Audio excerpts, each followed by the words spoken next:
Arizona Territory, 1875. The unforgiving sun blazed overhead as Darren Nichols squinted across the vast landscape where the parched earth seemed to ripple under the heat. At 25, he had already seen more hardship than most men twice his age. The cattle drive from Texas had been grueling, but this stretch of Apache territory proved the most treacherous part of the journey. His weathered Stetson cast a thin shadow across his face, hiding eyes that rarely revealed the thoughts behind them. "Water's low," he muttered to himself, adjusting the Winchester rifle across his lap. The young cowboy had learned early that attachment only meant more pain when the frontier inevitably took it away. His father gone to Apache arrows, his mother to fever the following winter, his brother to a saloon brawl in Tucson. The lesson was clear: survive alone, trust no one, expect nothing. It was a philosophy that had kept him alive across 1,000 miles of unforgiving territory. Darren ran a hand across his stubbled jaw, feeling the grit of trail dust beneath his fingertips. He was handsome in the lean, hard way of men who worked under open skies, broad shoulders tapering to a narrow waist, strong hands calloused from rope and reins. His eyes, deep blue like a mountain lake, contrasted with sun-bronzed skin. But they remained guarded, revealing little of the man within. Nichols, the voice of trail boss Frank Tillman, broke through his thoughts. "Ride ahead and scout that pass. Don't need any surprises with the herd this close to delivery." Darren nodded silently, swinging into the saddle of his dun gelding. The other drovers hardly knew him after 3 weeks on the trail. He preferred it that way. No shared stories around the campfire, no confidences exchanged. The men respected his skill with cattle and his deadly accuracy with a gun, but they'd long since stopped trying to breach the wall he'd built around himself. As he rode forward, the crushing solitude of the Arizona Badlands stretched before him. In another life, he might have found it beautiful, the red rock formations reaching toward the sky like nature's own cathedrals, the distant purple mountains sharp against the horizon. Instead, he saw only terrain to be navigated, dangers to anticipate, survival to be secured.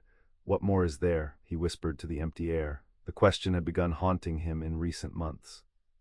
Surviving alone meant exactly that, alone.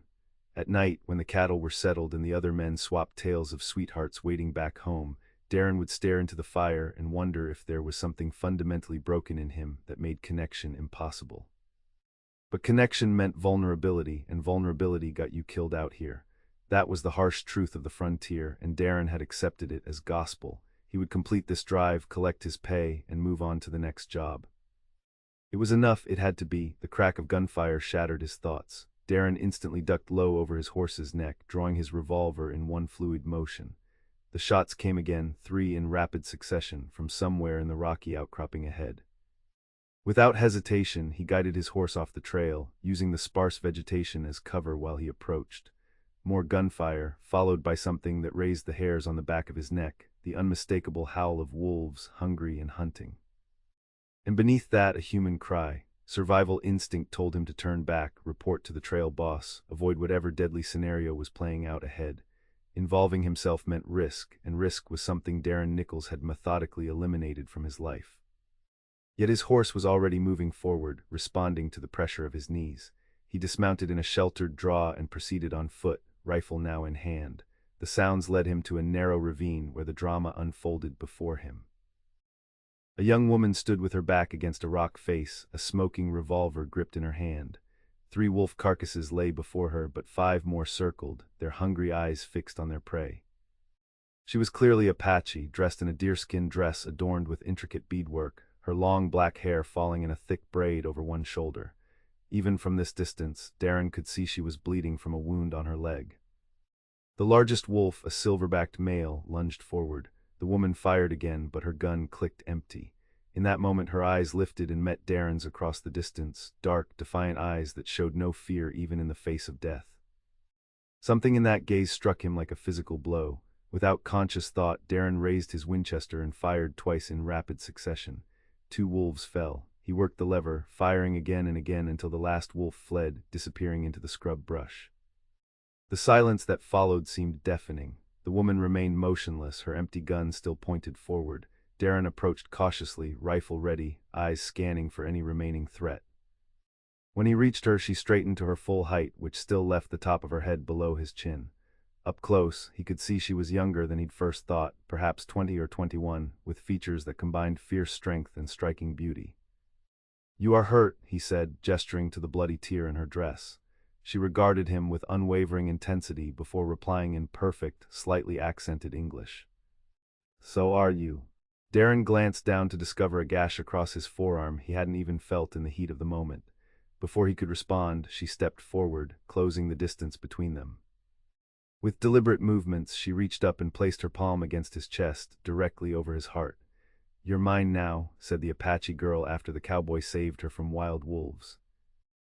Her voice held no gratitude, only calm certainty, as if stating an obvious fact. Darren stepped back, confusion mixing with wariness. I don't understand.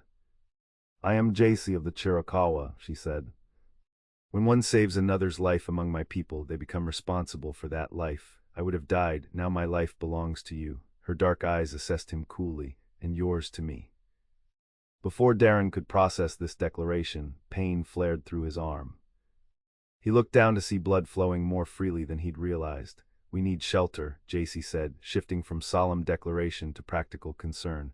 Night comes soon. The wolves may return with more of their kind. She was right. The sun was already dipping toward the western horizon, painting the rocks in deepening shades of red and gold.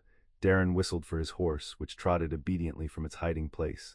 There's a line camp 2 miles back, he said. I can take you there, get that leg tended to. Jacy shook her head firmly. No, your people will not welcome me. She pointed to a narrow trail barely visible along the ravine wall. My father's summer camp is closer. They will help us both. Every instinct warned Darren against following an Apache woman into unknown territory. The tenuous peace between settlers and natives in this region could shatter at any moment. Yet the practical reality remained. They were both injured, night was approaching, and the wolves would return. Lead on, he said finally, helping her onto his horse before mounting behind her. Her body was warm against his chest, her scent a mixture of desert sage and something distinctly feminine that made him uncomfortably aware of their proximity. As they rode, Jacy kept her eyes forward, her body tense but her voice steady as she directed him along invisible paths through the gathering dusk.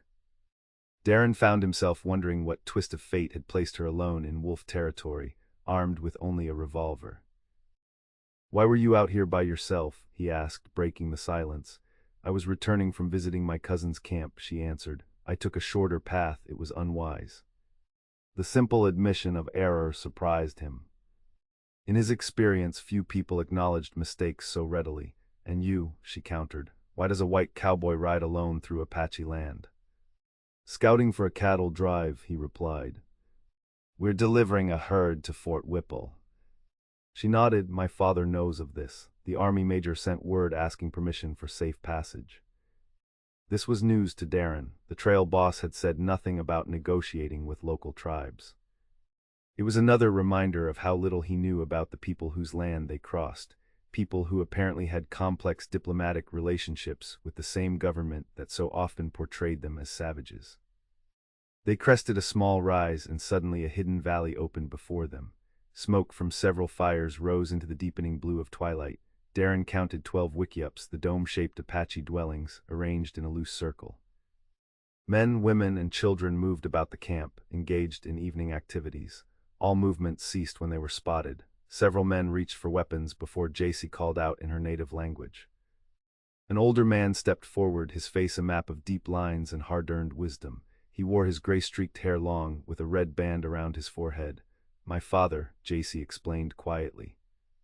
Chief Taza. Darren felt a cold sweat break out across his back. He had ridden straight into the camp of a powerful Apache chief, armed and uninvited. Men had been killed for less presumptuous actions. Jacy slid from the horse and spoke rapidly to her father, gesturing to Darren and then to her wounded leg. The chief's expression remained impassive as he listened. Finally, he turned to Darren. You saved my daughter from the Wolf brothers, he said in heavily accented English. For this, you are welcome in our camp tonight. Darren dismounted slowly, keeping his movements deliberate and non-threatening. Thank you for your hospitality, Chief Taza. The chief nodded once, then turned and spoke to an older woman who hurried forward. She took Jacy's arm, examining the wound with practiced hands before leading her toward one of the larger wickiups. Jacy glanced back over her shoulder. You come too. Grandmother will tend your arm. Darren hesitated, looking to the chief for permission. When Taza inclined his head slightly, Darren followed, acutely aware of the many eyes tracking his movements. A young boy was instructed to take his horse, and Darren reluctantly surrendered the reins along with his Winchester. He kept his revolver, however. Hospitality only extended so far on the frontier. Inside the wickiup, the air was warm and fragrant with herbs. Jacy sat on a reed mat while the older woman, her grandmother, gathered supplies from a leather pouch. The circular dwelling was surprisingly spacious, with sleeping pallets arranged around the edges and household items neatly stored in woven baskets. "Sit," the older woman instructed Darren, pointing to a spot opposite Jacy. Her English was better than the chief's, spoken with the confidence of long practice. "I am Nilchai. I heal." Darren sat cross-legged, watching as she first cleaned and dressed Jacy's leg wound. The younger woman didn't flinch, even when the healer applied a pungent paste that Darren could smell from where he sat. "The wolves," Nilchai said conversationally as she worked. "They do not usually hunt people." "They were starving," Jacy replied. "The drought has driven game from their territory." Darren nodded in understanding. The same drought had made the cattle drive particularly difficult, with water holes dried up and grass scarce. When his turn came, Nilchai examined his arm with surprising gentleness. "Not deep," she pronounced, "but must be clean." Without warning, she poured a fiery liquid over the wound that made Darren bite back a curse. "White man's whiskey," she explained with a hint of amusement, "works better than our medicine sometimes." As she bound his arm with clean cloth, Darren found himself studying Jacy more carefully. In the warm light of the small fire at the center of the wickiup, her features were softer, her beauty more apparent. She was younger than he had initially thought, perhaps 19 or 20, with high cheekbones and full lips that complemented her expressive dark eyes. Her black hair, now freed from its braid, fell in a glossy curtain to her waist. She caught him looking and held his gaze without embarrassment. "You wonder why I speak English so well." It wasn't what he'd been wondering at that moment, but he nodded anyway. "The missionary school in Tucson," she said. 3 years there before I returned to my people." Nilchai muttered something in Apache that made Jacy smile slightly. "Grandmother says the school taught me strange ideas, but at least the language is useful." Her expression grew more serious. "My father believes we must understand the white man's ways to survive what is coming." The simple statement hung in the air between them, laden with the weight of inevitable change. Darren had no response that wouldn't sound hollow or patronizing. He was saved from replying when the entrance flap opened and Chief Taza entered, followed by 2 younger men who carried bowls of food.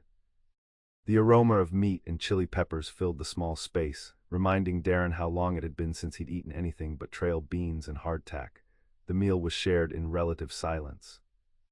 Darren was surprised by the quality and variety of the food: tender venison stew, corn cakes, and wild berries mixed with honey. When they finished, the chief spoke at length in Apache to his daughter, occasionally glancing at Darren. Jacy responded with short phrases, her expression respectful but determined. Finally, the chief addressed Darren directly. "My daughter tells me you are with the cattle drive camp beyond the southern ridge." "Yes, sir. We're moving 2,000 head to Fort Whipple." Taza nodded. "Your absence will be noticed. At dawn, I will send 2 men to inform your leader that you are here and unharmed." "I should return tonight," Darren said, though the thought of navigating unfamiliar territory in darkness held little appeal. "No," Taza's tone brooked no argument. "The night belongs to the wolves and other hungry spirits. You will stay until morning."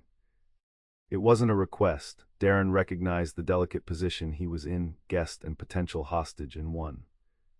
"Your men are welcome to come for you," the chief continued, "but they must come unarmed and in peace." Darren doubted Frank Tillman would send anyone unarmed into an Apache camp, but he nodded his acceptance. "Thank you for your hospitality." Taza studied him for a long moment. "My daughter says you now share life debt. This is serious thing in our ways." Darren glanced at Jacy, who watched him with those unfathomable dark eyes. "I'm afraid I don't fully understand what that means." "It means," Jacy said softly, "that our paths are now joined. Where one walks, the other must consider. What one needs, the other must provide if able." "A bond not easily broken," Taza added. "Not even by death." The weight of this unexpected commitment settled uncomfortably on Darren's shoulders. He had spent years ensuring he owed nothing to anyone, that no one could claim a piece of his freedom or his future.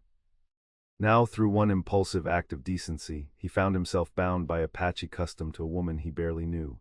"I meant no disrespect," he said carefully, "but I can't stay here. I have obligations the cattle drive." "The debt does not demand you remain physically present," Jacy interrupted.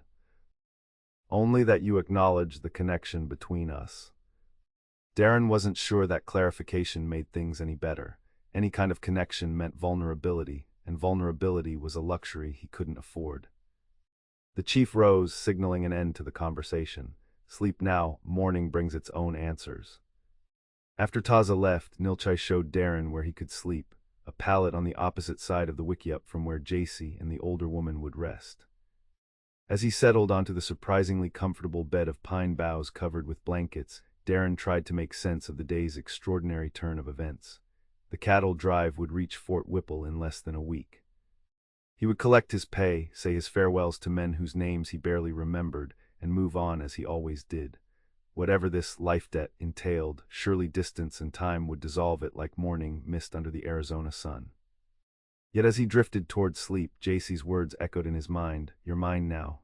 They carried a certainty that disturbed him more than he cared to admit. Outside, a wolf howled in the distance, a lonely sound that seemed to pierce straight through to his soul. For the first time in years, Darren Nichols acknowledged the hollow emptiness of his solitary existence, and for the first time he wondered if there might be something more. Dawn came with the bustling sounds of camp life, children's laughter, women's voices, the nickering of horses. Darren emerged from the wickiup to find the Apache settlement fully awake and engaged in morning activities. 2 young men had already departed to notify the cattle drive of his whereabouts. Jacy approached, moving with only the slightest limp despite her injury. In the clear morning light, dressed now in a blue calico dress that must have been acquired through trade, she looked both more familiar and somehow more mysterious. "My father wishes to speak with you," she said by way of greeting. Darren followed her to where Taza sat before his wickiup, deep in conversation with an older man whose weathered face spoke of decades under the southwestern sun. The chief introduced his companion as Bidonko, a respected medicine man from a neighboring band. The older man regarded Darren with intense scrutiny that made him want to check if his face had somehow been marked in the night. "I have told Bidonko of the life debt between you and my daughter," Taza explained. "He believes it significant that wolves were involved." The medicine man nodded solemnly. "Wolf is powerful spirit, not accident that you meet this way." Darren shifted uncomfortably. He had no framework for discussing spirit animals or mystical connections. On the cattle trails, conversation rarely ventured beyond weather, work, and occasional tall tales. "With respect," he said, choosing his words carefully, "I was just doing what anyone would do." Bidonko's leathery face creased in what might have been a smile, but others did not. "You did." He leaned forward, lowering his voice. "Dreams came to me last night. I see white man and Apache woman standing between 2 worlds. Bridge building where only war has been." Before Darren could respond to this cryptic pronouncement, a commotion at the edge of camp drew their attention.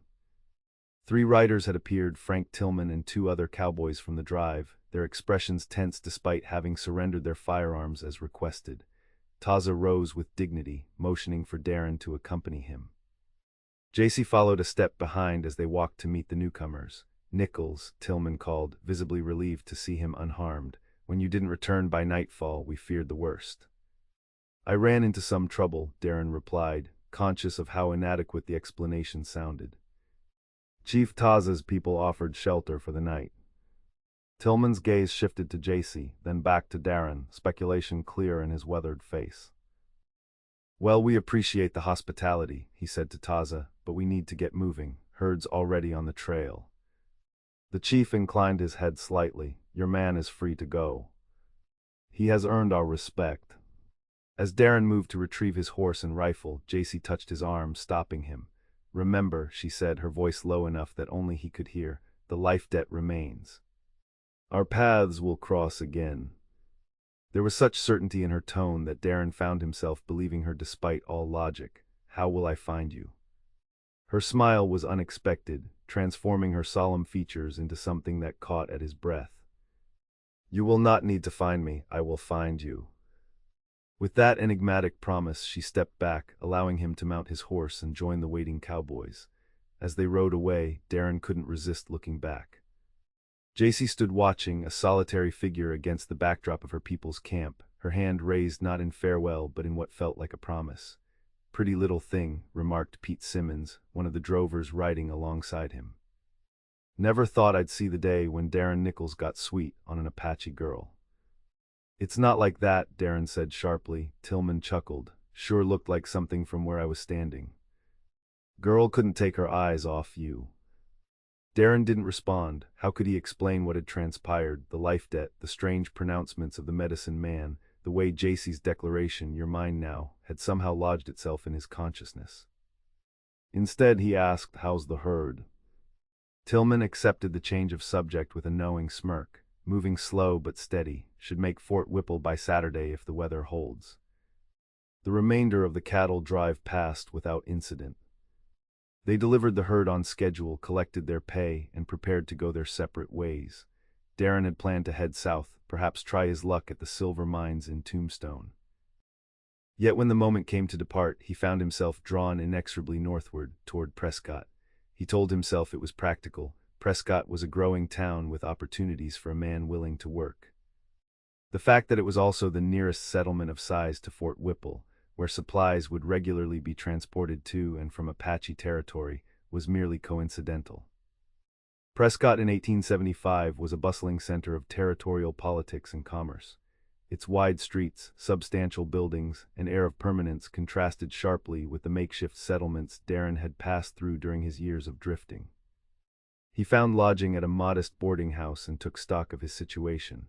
With the wages from the cattle drive, he had enough money to last several weeks if he was frugal. Time enough to find steady work and decide on his next move. The restlessness that typically drove him onward after a job was strangely absent. Instead, he found himself scanning the streets for a glimpse of a blue calico dress and straight black hair. 2 weeks passed. Darren secured work at Prescott's largest livery stable, where his way with horses and reputation as a skilled cattleman worked in his favor.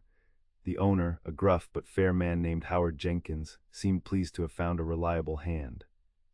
"You planning to stick around, Nichols?" Jenkins asked one evening as they finished the day's work. "Got a feeling you're the type that doesn't plant roots too deep." Darren shrugged. "Haven't decided yet." The truth was more complicated. For the first time in years, he was considering the possibility of staying put, not because Prescott held any particular appeal, but because leaving felt increasingly like abandoning an unfinished story. Each day that passed without sign of Jacy convinced him more firmly that their paths were meant to cross again, despite all rational evidence to the contrary. The opportunity came unexpectedly on a Saturday afternoon when Darren was managing the stable alone. A U.S. Army wagon pulled up, driven by a lieutenant with a small escort of 3 privates. "Need to board 6 horses overnight," the officer said. "Government business." Darren nodded, noting the additional horses tethered behind the wagon. "No problem, that'll be $3 for feed and care." As he helped unload the animals, he noticed movement in the back of the wagon. A blanket shifted, revealing 2 Apache women seated among crates of supplies. One was elderly, her face deeply lined. The other was Jacy. Their eyes met, and the shock of recognition jolted through him like a physical force. She showed no surprise at all, only a slight smile that suggested she had known all along their reunion would occur precisely this way. "What's their business here?" Darren asked the lieutenant as casually as he could manage. The officer glanced back at the wagon. The older one, some kind of healer. Army doctor at the fort, requested her consultation for a fever that's been going through the troops. Younger one's her interpreter and granddaughter, I'm told. Nilcha and Jacy. Darren kept his expression neutral even as his mind raced. "Where are they staying?" "Hotel Arizona refused to take Indians," the lieutenant said with a shrug. "We'll find somewhere. My orders are just to get them here and back safely."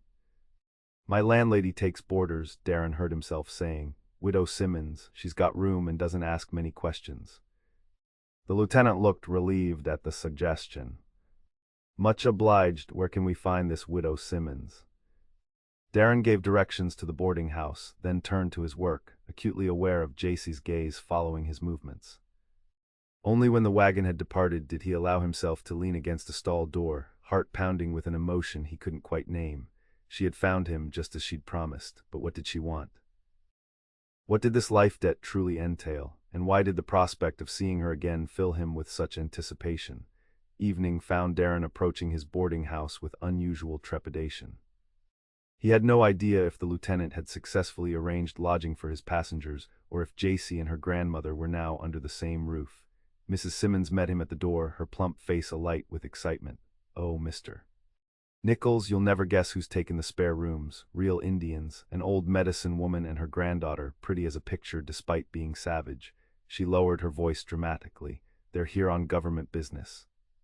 "Very hush-hush." "Is that so?" Darren removed his hat, fighting to keep his tone casual. "They settling in all right. The young one speaks English perfect as you or me. Says they'll be here 3 days at most." Mrs. Simmons leaned closer. "I put them in the back rooms. Didn't think the other boarders would take kindly to sharing the supper table with Apache." Darren felt a surge of protective anger on Jacy's behalf. "They're guests of the U.S. Army, Mrs. Simmons. Deserving of the same respect as any visitor." The landlady looked taken aback by his vehemence. "Well, I never said otherwise, just being practical is all," she sniffed. "Supper's on the table if you're hungry. Though the Indians have already eaten in their rooms." Darren had no appetite. He retreated to his own small room, unsure of his next move. Should he seek Jacy out, wait for her to approach him? The protocols of a life debt were completely foreign to him. A soft knock at his door resolved the dilemma. When he opened it, Jacy stood in the hallway, a shawl draped over her shoulders, her expression composed but her eyes bright with an emotion he couldn't read. "I told you our paths would cross again," she said simply. Darren stepped back, inviting her in with a gesture. The impropriety of having an unmarried woman in his room barely registered against the strangeness of their entire situation. Jacy entered, her movements graceful and unhurried. She surveyed his sparse accommodations, the narrow bed, the small table with a kerosene lamp, the single chair, his few possessions neatly stored in a wooden trunk. "You live simply," she observed. "Makes it easier to move on," he replied, then immediately wished he hadn't when her expression cooled. "You still believe your path lies elsewhere." It wasn't a question. Darren ran a hand through his hair, suddenly aware of how ill-prepared he was for this conversation. "I don't know what I believe anymore. I've been waiting for you to appear, even though every reasonable part of me said you wouldn't." Her smile returned, warming her features. "And yet here I am." "Here you are," he echoed. "Why, what do you want from me, Jacy?" She considered him for a long moment. "Do you know what happened to my mother?" The sudden change of subject caught him off guard. "No. She was killed by white settlers when I was 7 years old. They came to trade, but there was a misunderstanding. Words exchanged in anger, guns drawn." Jacy's voice remained steady, but her eyes reflected old pain. "My father could have led raids of revenge, many chiefs would have. Instead, he sought peace." "I'm sorry about your mother," Darren said, meaning it. Jacy nodded once in acknowledgement. "When I was 13, my father sent me to the missionary school. He believed I must learn to walk in both worlds. 3 years I spent there, learning your language, your customs, your holy book." She touched the small silver cross that hung from a leather cord around her neck. "Not all was false in their teachings." She moved to the window, looking out at the darkening streets of Prescott. "But when I returned to my people, I found I no longer fully belonged there either. I stand between worlds now." She turned back to face him. "As do you." "Me?" Darren shook his head. "I'm just a cowboy. A cowboy who saved an Apache instead of leaving her to die, who entered our camp without fear. Who looks at me and sees a woman, not an enemy or a curiosity." Her voice softened. "A man who has been running from connection his entire adult life, yet cannot bring himself to ride away from the possibility of seeing me again." The accuracy of her assessment left him momentarily speechless. When he found his voice, it emerged rougher than he intended. "What exactly is this life debt? What does it mean for us?"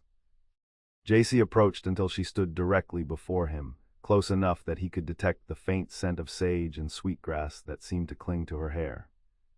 "It means whatever we choose it to mean. In the old days, sometimes it led to marriage between different bands, sometimes to adoption, always to protection and obligation." "And what do you choose it to mean?" Darren asked, suddenly desperate to understand her intentions. "I choose it to mean possibility," she said simply. The possibility that an Apache woman and a white cowboy might find something neither expected. She reached up, her fingers lightly touching his cheek in a gesture so gentle it made his breath catch. The possibility of belonging somewhere to someone, after years of belonging nowhere. The vulnerability in her words mirrored his own unspoken longing so perfectly that Darren felt as if the carefully constructed walls around his heart were crumbling like dry mud in the desert sun. Without conscious thought, he captured her hand in his, holding it against his face. "I don't know how to do this," he admitted. "I've spent so long keeping people at a distance." "As have I," she replied. "Perhaps that is why the spirits brought us together. We understand each other's solitude." For a long moment they stood in silence, connected by that simple touch. Then Jacy slowly withdrew her hand. "My grandmother and I will be in Prescott for 3 days," she said. "Tomorrow I will show you something important. Meet me at sunrise behind the livery stable." Before Darren could question her further, she slipped out the door, leaving him with the lingering impression of her touch and far more questions than answers. Sleep proved elusive that night. Darren's thoughts circled endlessly around Jacy's words, her unexpected appearance, and the strange pull he felt toward her. By dawn, he had resigned himself to following whatever path this connection was leading him down, at least for the moment. True to her word, Jacy was waiting behind the livery when he arrived. She wore a simple buckskin dress, her hair braided and wrapped with a red cloth band similar to her father's. A small leather satchel hung at her side. "We go there," she said, pointing to a prominent hill overlooking the town. "Grandmother says it is a place of power." The hike took nearly an hour, Jacy setting a pace that respected both her healing leg and the steepening terrain. They spoke little, but the silence between them felt companionable rather than awkward. At the summit, Prescott spread below them in the clear morning light, its buildings miniaturized by distance, wisps of smoke rising from morning fires. Beyond the settlement, the landscape stretched in all directions, pine-covered mountains to the north, the vast desert to the south and west, with smudges of green marking the courses of precious waterways. Jacy settled on a flat rock, patting the space beside her in invitation. When Darren joined her, she opened her satchel and removed several small objects, a bundle of dried herbs, a leather pouch, and what appeared to be a carved wooden pipe. "Grandmother says we must perform a ceremony," she explained, arranging the items before her, "to acknowledge the life debt and seek guidance for our path forward." Darren watched as she carefully unwrapped the herbs and placed a pinch into the pipe bowl. "I'm not sure I understand your grandmother's interest in us." Jacy's hands stilled momentarily. "Nilchai has the gift of dreams. She sees things others cannot." She struck a match, lighting the herbs, which began to smolder with a sweet, pungent aroma. "She believes our meeting was ordained by powers greater than chance." "And what do you believe?" Darren asked, watching the smoke curl upward in the still morning air. Jacy drew on the pipe, then offered it to him. When he hesitated, she said, "It is only sacred tobacco and herbs. It opens the mind to truth." Darren accepted it and took a cautious draw, the smoke surprisingly smooth as it filled his lungs. He exhaled slowly, watching the white cloud dissipate against the blue sky. "I believe," Jacy said, answering his earlier question, "that I have spent my life caught between two worlds, belonging fully to neither. I believe you have spent yours running from connection, fearing the pain of loss more than you desire the joy of belonging." She reclaimed the pipe, taking another draw. "And I believe that when you appeared in that ravine, rifle in hand, something shifted in the pattern of my life." The simple honesty of her words touched something deep within Darren. Here on this hilltop, far from the judgmental eyes of both their peoples, the barriers he maintained so carefully seemed thin and unnecessary. "My family is gone," he said, the words emerging from a place he seldom acknowledged. "Father, mother, brother, all taken. After my brother died in that saloon fight, I swore I'd never care enough about anyone to feel that kind of pain again." Jacy nodded, understanding in her eyes. "And yet when you heard gunshots and wolf howls, you rode toward the danger, not away." "I didn't think about it," he admitted, "just reacted." "That is who you truly are beneath the walls you have built," she said softly. "A protector. A man of courage and compassion."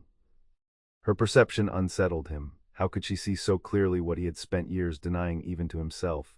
"What happens now?" he asked, returning to the immediate question. "After your 3 days in Prescott, I return to my father's camp," she said, unless... Jacy met his gaze directly. Unless you ask me to stay. The implication hung between them, weighty with possibility.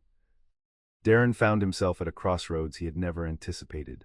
The path of continued solitude stretched before him, familiar and safe. Beside it lay an unmapped territory of connection, vulnerability, and potential pain, but also of belonging.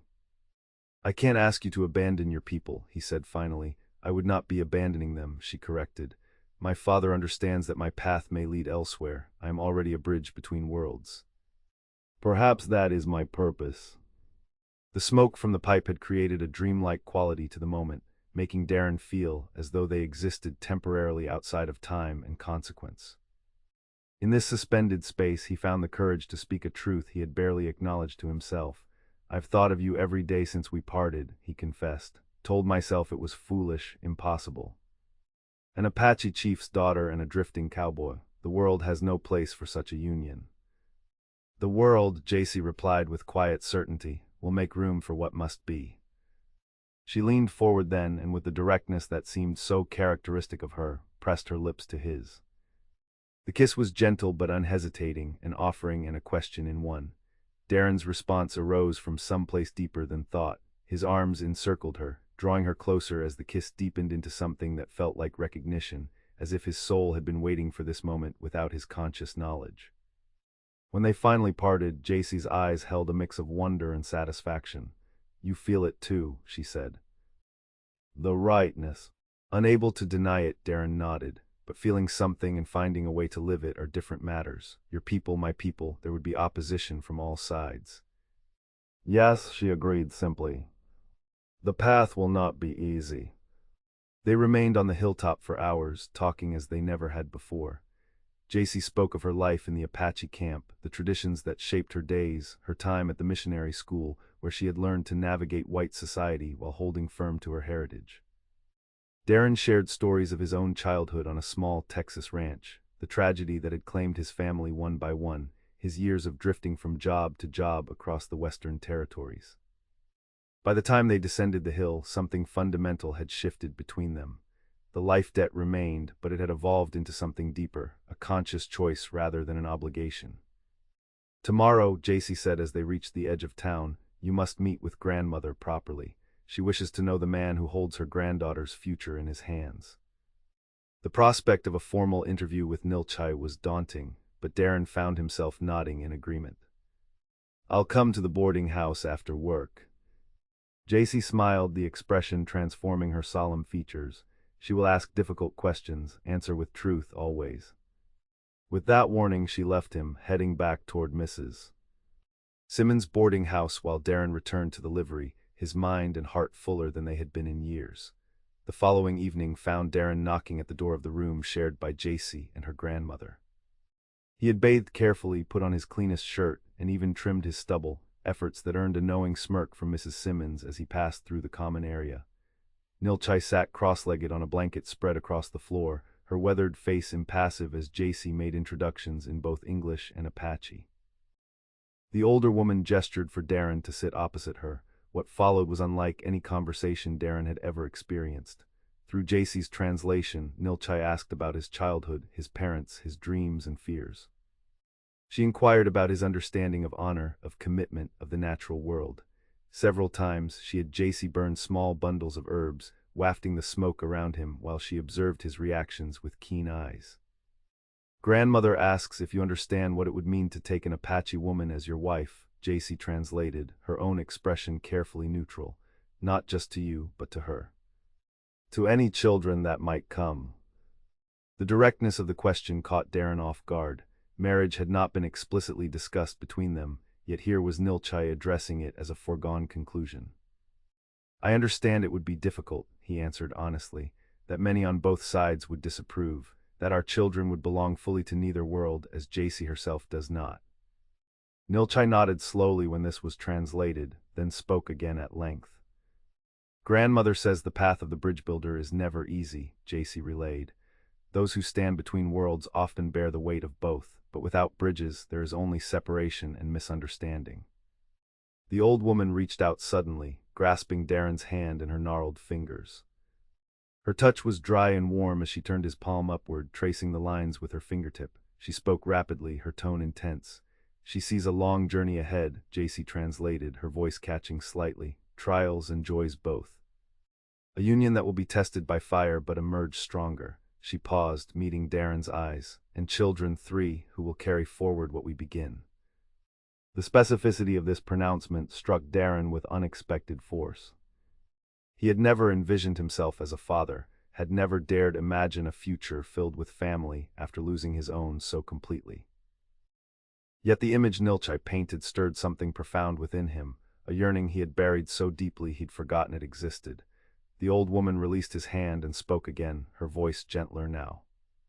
Grandmother says you carry much pain from the past, Jacy translated, that you have built strong walls to protect yourself from more suffering. She hesitated, then continued. She asks if you're brave enough to tear down those walls, knowing that love always brings both joy and pain. It was the question at the heart of everything, the one Darren had been asking himself since that moment in the ravine when Jacy's eyes had met his across the distance. Was he brave enough to risk his heart after guarding it so carefully for so long? Looking at Jacy now, the answer came with unexpected clarity. Tell your grandmother that I am learning to be brave enough, he said. And that with Jacy beside me, I believe I can face whatever comes. When this was translated, Nilchai's face creased into a smile that transformed her severe features. She spoke a few words, then reached for a small leather pouch at her side. She says you answer well, Jacy said, a smile breaking through her composed expression. Now we must complete the ceremony that binds our spirits. What followed was a ritual unlike anything in Darren's experience. Nilchai created a small circle of sacred objects between them, a piece of turquoise, an eagle feather, a carved wooden figure, and a small copper knife. She burned more herbs, filling the room with fragrant smoke, and chanted in a low, rhythmic voice while instructing Darren and Jacy to join hands across the circle. When the chanting ceased, Nilchai took up the copper knife and, before Darren realized her intent, made small cuts on both his and Jacy's palms. She pressed their bleeding hands together, binding them with a strip of white cloth while speaking words that needed no translation, a blessing, a prayer, a recognition of union. Now you are bound by blood as well as spirit, Jacy translated softly. The life debt is fulfilled and transformed, what remains is chosen, not obligated. As Nilchai unwrapped their hands, Darren felt a strange sense of completion, as if a circle had closed around a truth he had been approaching his entire life without knowing it. There is one more thing, Jacy said as her grandmother began gathering the ceremonial objects. Tomorrow, we leave for Fort Whipple. The army escort will take us back to my father's camp. So soon, the prospect of her departure created an immediate hollow feeling in Darren's chest.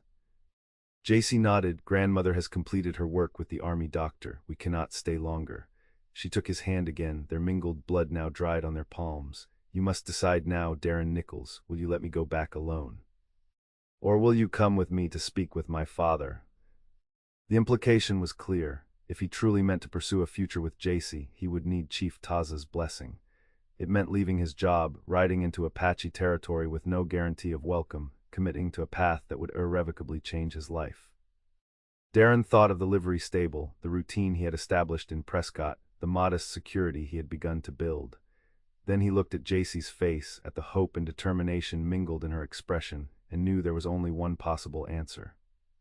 I'll speak to Jenkins tomorrow, he said. Ask for leave to accompany you. Jacy's smile was like sunrise breaking over the desert, sudden and brilliant. Then tomorrow our journey truly begins. Dawn found Darren at the livery stable, explaining his unexpected departure to a bemused Howard Jenkins. Let me understand this, the older man said, scratching his gray-streaked beard. You're riding to an Apache camp to ask their chief for his daughter's hand in marriage. Put so bluntly, the plan sounded even more outlandish than it had in Darren's own thoughts. That's about the size of it, yes. Jenkins shook his head slowly. Well, I've heard some reasons for quitting a job, but that might take the prize. He studied Darren's face for a moment, then sighed. You're serious about this girl? Yes, sir. More serious than I've been about anything in my life. Jenkins leaned against a stall door. My sister married a Navajo man back in '62. Family disowned her, community shunned them both. Had to move all the way to California to find any peace. his eyes, faded blue but still sharp, fixed on Darren's. You ready for that kind of fight? The question gave Darren pause. He had been so focused on the immediate challenge of approaching Chief Taza that he hadn't fully considered the long-term consequences of the path he was choosing. I don't know, he admitted finally. But I know that walking away from Jacy isn't an option anymore.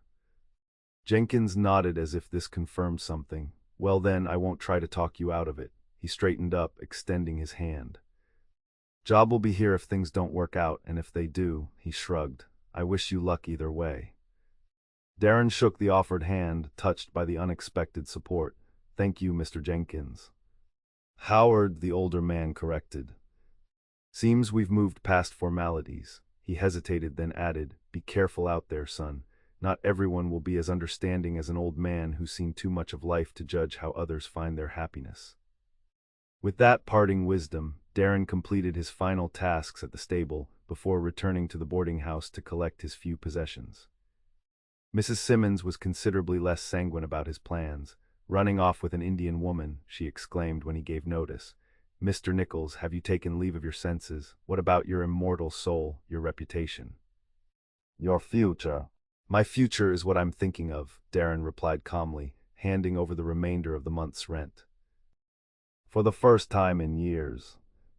The landlady sniffed disapprovingly but accepted the money. Well, don't come crying back here when you find yourself scalped in your sleep. Darren bit back a sharp retort, reminding himself that such ignorance was common and confronting it directly would serve no purpose. I appreciate your concern, Mrs. Simmons, but my mind is made up. By noon, he had joined the small procession leaving Prescott, the army wagon with Lieutenant Parker and his 3 privates, Nilchai and Jacy seated among the supplies, and Darren riding alongside on his dun gelding. The lieutenant had raised an eyebrow at the addition to their party, but offered no objection after Jacy explained that Darren had been invited to her father's camp. The journey to Fort Whipple took less than half a day. From there, they would travel another day and a half to reach Chief Taza's current encampment. As they rode, Jacy moved between the wagon and Darren's horse, sometimes riding double with him to share quiet conversation away from the soldiers' curious ears. My father may not welcome you immediately, she warned during one such interlude. He must consider the welfare of our entire band, not just my happiness. I understand, Darren said, though the prospect of facing the chief's disapproval was daunting. What can I do to earn his respect? Jacy considered this. Be honest. Do not pretend to understand our ways when you do not. Show respect but not submission. She turned slightly in the saddle to look at him. And perhaps most importantly, demonstrate that you see me as I truly am, not as property to be acquired, not as a curiosity or conquest, but as a woman of value and a full partner. The wisdom of her advice struck Darren forcefully. In the white settlements, marriage too often meant a woman becoming little more than her husband's possession. He had never given much thought to such arrangements, having avoided entanglements entirely. But the idea of treating Jacy as anything less than an equal seemed not only wrong but impossible. Her strength, intelligence, and dignity were the very qualities that had drawn him to her. I can promise that, he said, tightening his arm around her waist. You've never been anything less than my equal from the moment we met. She leaned back against him briefly. That is why I believe our paths were meant to join, despite all that stands against us. Their arrival at Fort Whipple late that afternoon created a minor stir. The presence of Apache visitors was unusual enough. The addition of a white cowboy clearly accompanying them prompted curious glances and whispered comments from the soldiers. Lieutenant Parker arranged for them to spend the night at the fort, with Nilchai and Jacy given a small room in the infirmary building and Darren assigned space in the enlisted men's quarters. Before they separated for the evening, Jacy touched Darren's arm. Tomorrow will be difficult, she said quietly. There is much distrust between your people and mine, even here where there is supposed to be peace. Darren nodded, noting the wary glances directed their way by passing soldiers. I'm beginning to understand that more clearly. Remember why we walk this path, she said, her dark eyes holding his, not because it is easy, but because it is necessary. Because what lies between us matters more than the barriers others would place in our way. With those words to sustain him, Darren endured an uncomfortable evening in the barracks, where the soldiers' curiosity quickly gave way to overt hostility when they learned of his intentions. Taking up with an Apache squaw, one corporal sneered, "Got a taste for savage women, have you?" Darren controlled his temper with effort. "I'd appreciate it if you'd speak with respect about Chief Taza's daughter." This only provoked laughter. "Listen to him, next he'll be growing his hair long and painting his face for war." The mockery continued until a grizzled sergeant intervened. "That's enough," he barked. "Man's business is his own." Once the others had subsided, the sergeant approached Darren privately. "Word of advice," he said in a low voice. "Whatever you're thinking of doing, don't. I've been stationed on this frontier for 15 years, seen too many tragedies come from mixing between whites and Indians. Neither side accepts it, both sides resent it, and those caught in the middle suffer most." Darren met the older man's gaze steadily. "I appreciate the warning, Sergeant, but some paths choose us, not the other way around."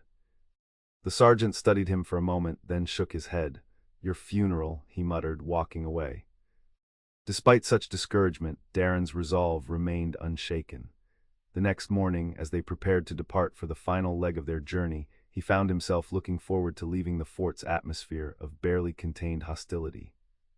Lieutenant Parker and one private would escort them to the edge of Taza's territory, where Apache scouts would likely meet them. The remaining soldiers seemed relieved to see them go, though Darren noticed the fort's doctor bid Nilchai a respectful farewell, thanking her in halting Apache for her assistance with the fever cases. They traveled through increasingly rugged terrain, the landscape transitioning from scattered pines to dramatic red rock formations. Jacy grew more animated as they approached her homeland, pointing out landmarks and sharing stories connected to particular places. Her pride in her heritage was evident in every word, every gesture. By mid-afternoon of the second day, they encountered 3 mounted Apache warriors who materialized seemingly from nowhere, appearing atop a ridge that overlooked their route. Lieutenant Parker raised his hand in a gesture of peace, calling out that they brought Nilchai and Jacy back safely. The warriors approached cautiously, their expressions impossible to read. When they recognized Jacy, one spoke rapidly in Apache. She replied at length, occasionally gesturing toward Darren. The warrior's gaze shifted to him, dark eyes assessing with open suspicion. "They will escort us the rest of the way," Jacy explained. "Lieutenant Parker and Private Wilson may return to Fort Whipple." The lieutenant seemed relieved by this development. After a brief exchange of formalities, the soldiers turned back, leaving Darren alone with Jacy, Nilchai, and their Apache escorts. "What did you tell them about me?" Darren asked quietly as they resumed their journey. "The truth," Jacy replied, "that you saved my life, that we are bound by life debt, and that you come to speak with my father about our future." They didn't seem pleased. Jacy's expression grew solemn. "Nashoba, the one who spoke, lost his wife and child to white settlers 2 summers ago. He has reason for his distrust." The reminder of the violence that had shaped relations between their peoples hung heavily in the air. Darren found himself wondering again if they were attempting the impossible, to bridge a divide carved by generations of bloodshed and betrayal. As if sensing his thoughts, Jacy added, "But he did not object to your presence." "That is something." They reached the Apache camp as dusk painted the western sky in shades of gold and crimson. The settlement had moved since Darren's previous visit, now nestled in a sheltered valley beside a small, clear stream. Women paused in their evening activities to watch the small procession arrive, while children darted forward to greet Jacy and Nilchai before retreating at the sight of the white stranger. Chief Taza emerged from the largest wickiup, his expression impossible to read as he welcomed his daughter and mother-in-law. He embraced Jacy briefly, then turned his attention to Darren. "You returned to our camp," he said in his accented English. "This was not expected."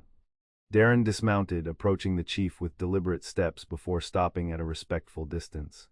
"I come with purpose, Chief Taza, to speak with you about your daughter." A murmur ran through the gathered Apache. Taza's expression remained impassive, but his eyes sharpened with interest. "This is serious matter, not for public discussion." He gestured toward his wickiup. "We speak inside." Jacy moved to follow, but her father raised his hand. "No, daughter, first I hear this man alone." She looked as though she might protest, but after a moment's hesitation, she nodded and stepped back. Her eyes met Darren's, conveying both encouragement and concern before he followed her father into the dwelling.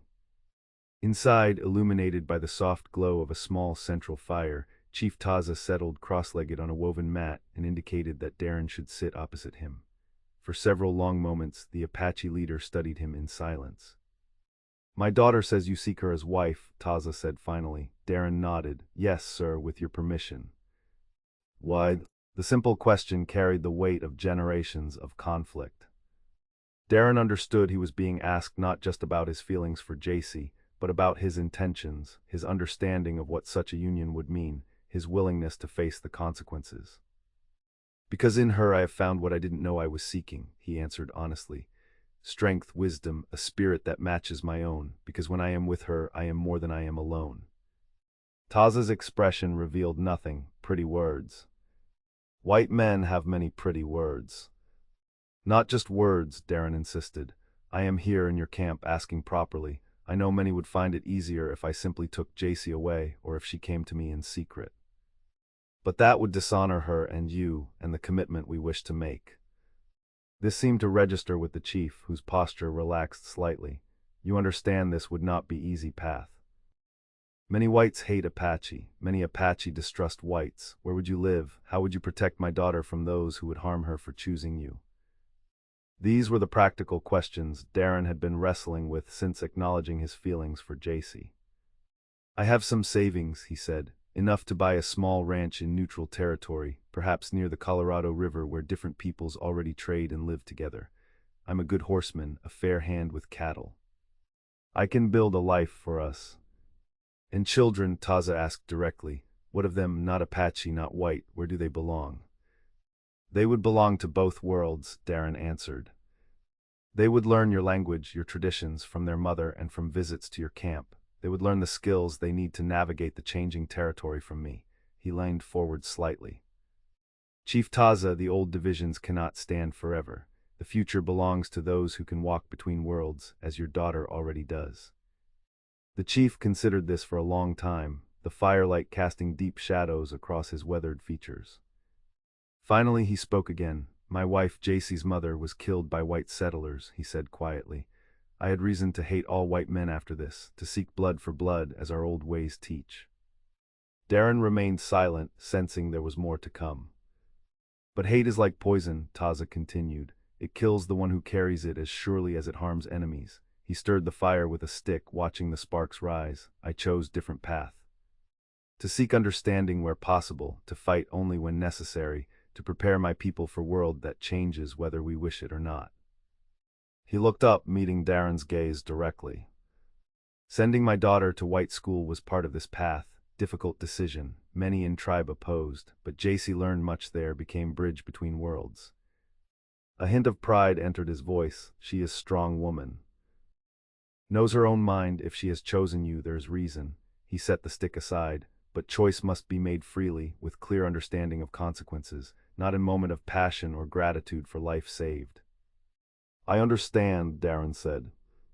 "And I believe Jacy does as well. Neither of us takes this lightly." Taza nodded slowly. "I will consider your request. Stay in our camp 3 days. Learn our ways. Let my people know you. Then I will decide." It was more than Darren had dared hope for. "Thank you, Chief Taza." The older man rose, signaling the end of their discussion. "One thing more," he said as they prepared to exit the wickiup.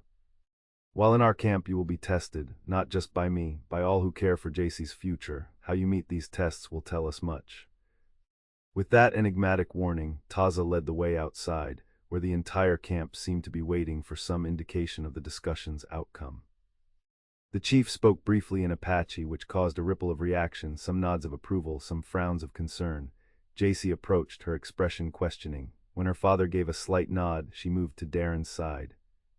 "You are to stay 3 days," she translated for the benefit of those who had not understood Taza's English, "to learn our ways and be known to our people."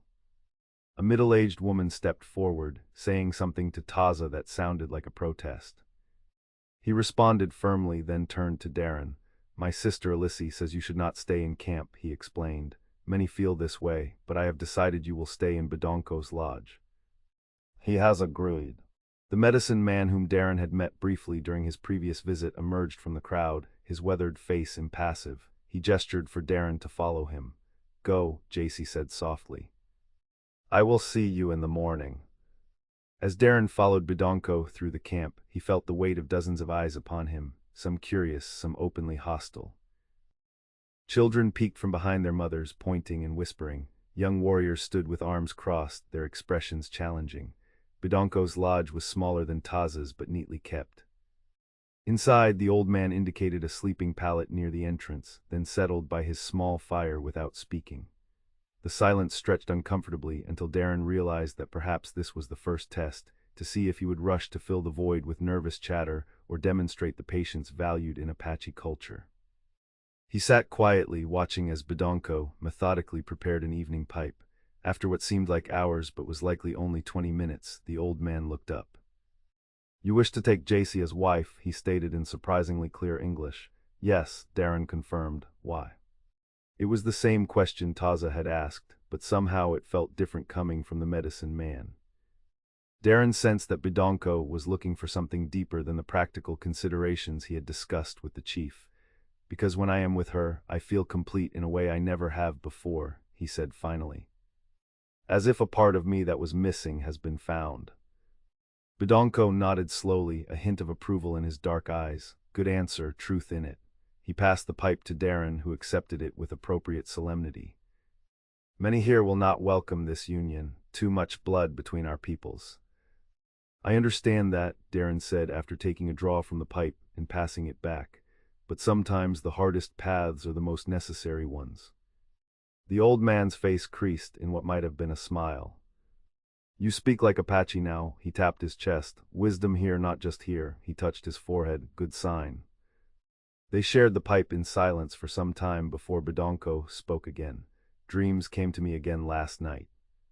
I saw you and Jacy standing in river, water rushing past, trying to sweep you away, but you stand firm, holding each other." His gaze intensified. "River is time, change is coming that none can stop, those who stand together may survive." The cryptic pronouncement hung in the air between them. Darren wasn't sure how to respond to such mystical communication, but something in the old man's certainty resonated with him. "I believe that too," he said finally. "That together we can face whatever comes." Bidonko nodded, apparently satisfied. "Sleep now, tomorrow tests begin." The following morning dawned clear and cool. Darren emerged from Bidonko's lodge to find the camp already bustling with activity. Women tended cooking fires, children carried water from the stream, men prepared for hunting or other daily tasks. No one approached him directly, but he felt their surreptitious glances, heard the murmurs that followed his passage. Jacy appeared, carrying a wooden bowl of what appeared to be a corn porridge. "Good morning," she greeted him with a slight smile. "You survived your first night." "Barely," Darren admitted, accepting the offered food. "Your medicine man speaks in riddles that make my head spin." Her smile widened. Bidonko sees beyond the surface of things. "It is his gift and his burden." She glanced around the camp. "Today will be difficult. My father has arranged for you to join the men in their activities. They will test your skills, your endurance, and your patience." "I expected as much," Darren said, finishing the simple but filling meal. "Any advice?" "Be yourself," she said simply. "Do not pretend to know what you do not, but do not hide your own strengths either. They must see you as you truly are, the man I have chosen." Before he could respond, a group of 5 Apache men approached, led by Nashoba, the warrior who had escorted them to the camp. His expression remained suspicious as he addressed Darren. "You come hunting," he said in broken English. "Show if white man can track like Apache." Darren nodded, understanding the challenge for what it was. "I would be honored to hunt with you."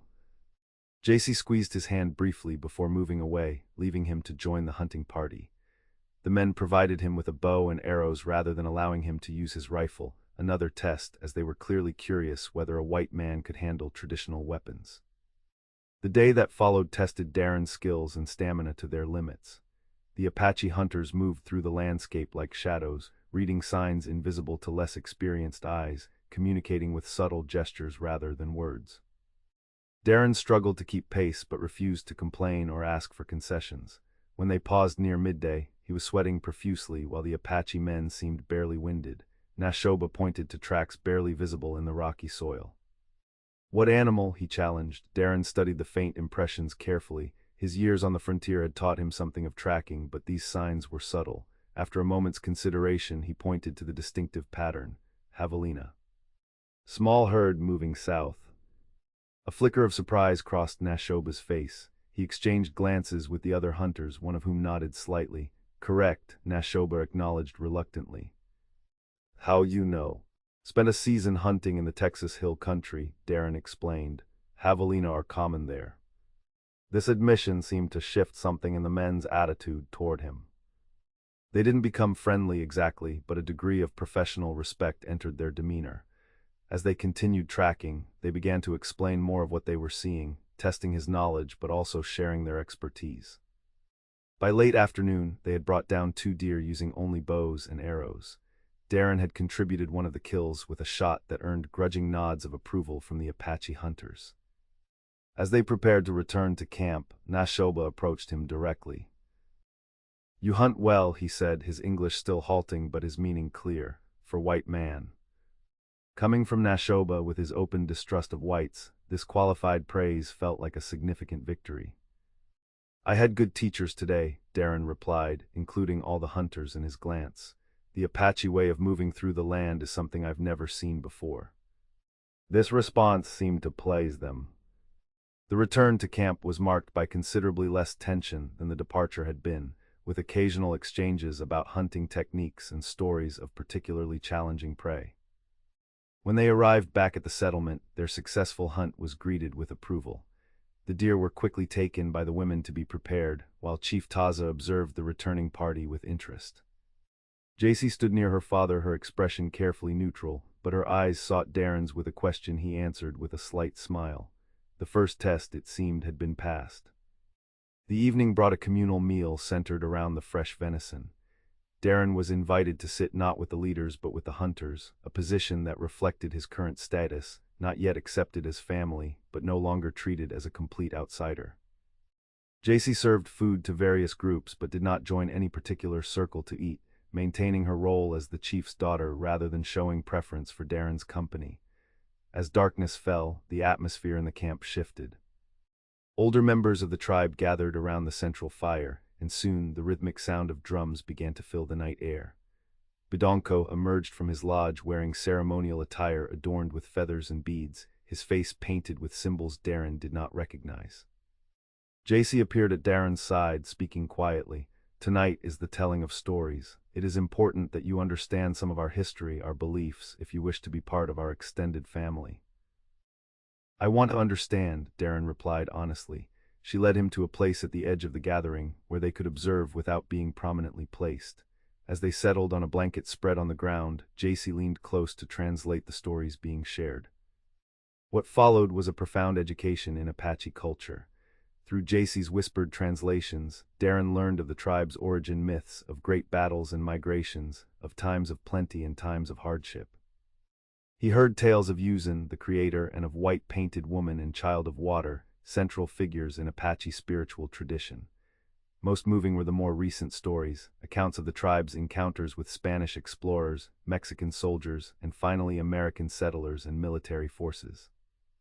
These narratives were not simplistic tales of heroes and villains, but complex recountings of cultural clashes, misunderstandings, betrayals, and occasional alliances. "My grandfather's grandfather first saw white men," Jacy translated as an elderly man spoke, his voice wavering but dignified. "They rode strange animals and carried thundersticks. They sought yellow metal in the earth. They did not understand the land or how to live with it. They took without asking, killed without need, spoke without listening." The old man continued, describing cycles of violence and brief periods of peace, the gradual encroachment of white settlement, and the increasingly restricted territories available to the Apache bands. Throughout it all, Darren was struck by the absence of bitterness in the telling. There was sorrow, yes, and anger at specific injustices, but also a clear-eyed recognition of historical forces larger than any individual's control. "My father," the elderly speaker concluded, gesturing toward Taza, "seeks a new path for our people. Not surrender, not war, but adaptation. like the mesquite that bends in the storm yet keeps its roots deep in the soil. This is how we will survive. As the drumming resumed, Jacy squeezed Darren's hand. Do you understand why tonight's stories are important for you to hear? He nodded slowly. I'm being asked to see the world through Apache eyes. To understand that if I marry you, I'm not just taking a wife but becoming part of this history, this struggle. Yes, she confirmed, and you must decide if you are willing to carry that responsibility. Darren looked around the circle of faces illuminated by firelight, faces that showed the full range of human experience. Wisdom and innocence, joy and sorrow, skepticism and hope. He recognized that what he was being offered was both a profound privilege and a solemn obligation. I can't pretend to fully understand everything I heard tonight, he said finally. But I want to learn. I want to be part of building the bridge your father spoke of, between my world and yours. Jacy's expression softened. That is all anyone can ask. She looked toward where her father sat, deep in conversation with several tribal elders. Tomorrow brings the final test, the most difficult one. What will it be? I do not know exactly, she admitted, but it will likely involve a choice, one that reveals your true heart. With that enigmatic warning, they parted for the night, Darren returning to Bedonkos Lodge while Jacy rejoined the women of her family. As he lay on his sleeping pallet, Darren found his mind returning to the stories he had heard, particularly the account of a young Apache warrior who had married a Mexican woman captured in a raid. Their union had initially been viewed with suspicion and hostility from both cultures, yet over time they had created a place for themselves and their children at the intersection of worlds. It was perhaps a precedent for what he and Jacy hoped to achieve, though under very different circumstances. The thought gave him both comfort and resolve as he drifted into sleep. The third day dawned with an unusual stillness in the camp. When Darren emerged from Bedonkos Lodge, he found Jacy waiting for him, dressed in her finest clothing, a buckskin dress elaborately decorated with beadwork, her hair adorned with small silver ornaments that caught the early light. Today my father makes his decision, she said without preamble, but first you must complete the final test. I'm ready, Darren replied, though uncertainty churned in his stomach. She led him to the center of the camp, where Chief Taza waited with the tribal elders and warriors gathered around him. The women and children stood in a wider circle, creating an arena of sorts. The atmosphere was solemn, ceremonial. Taza addressed the assembled tribe first in Apache, then turned to Darren. White man comes to take Apache woman as wife, he stated, his voice carrying across the silent gathering. This has happened before. Sometimes in war, woman taken by force. Sometimes in peace, woman goes willingly. But always question remains, where does loyalty lie, with new husband or with birth people? Darren glanced at Jacy, whose expression revealed nothing of her thoughts. This then was the crux of the matter, not just whether he loved Jacy enough to cross cultural boundaries, but whether such a union would ultimately strengthen or weaken the tribe's position in increasingly difficult times. Today you face choice, Taza continued, to prove where your heart truly stands. He gestured and two warriors stepped forward. Between them they carried Darren's saddle, rifle, and other belongings. These are yours, Taza said. Take them and leave now, you may go in peace. My daughter will remain with her people where she belongs. A murmur ran through the assembled tribe. Jacy's composure slipped slightly, her eyes widening in surprise at the stark choice being presented. Before Darren could respond, Taza held up his hand. Or, put aside white man's weapons, white man's ways, live as Apache, learn our language, our customs. Give up worlds you know. The silence that followed was absolute.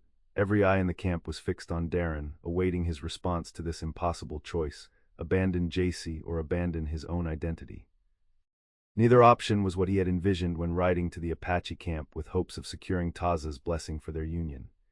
In that moment of silence, Darren understood that this was indeed the final test, not a practical evaluation of his hunting skills or his physical endurance, but a test of his wisdom, his understanding of what a true partnership between cultures would require. He stepped forward looking directly at Chief Taza. With respect, I cannot accept either choice, he said clearly, his voice carrying across the hushed gathering.